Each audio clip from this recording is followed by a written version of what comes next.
عمليات للشخير. هناك الشخير اللي نعمله داخل العيادة، وهي من عمليات تعتبر الحديثة والمتطورة، وهي عملية شخير تحت التخدير الموضعي، تستغرق حوالي 10 دقائق.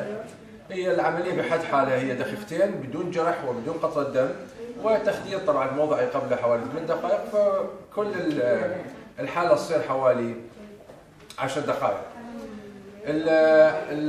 العلاج الثاني للشخير في بعض الحالات تحتاج إلى تخدير عام، وهذه العملية راح نعملها اليوم تسمى باليو في بي بي، ويتم بها إزالة اللهات وقسم من سقف الفم الرخوي حوالي مليم إلى مليمين. راح نشوفها اليوم هاي بالعملية. مع تحيات دكتور محمد فايق، استشاري أنف وأذن وحنجرة وتجميل الأنف.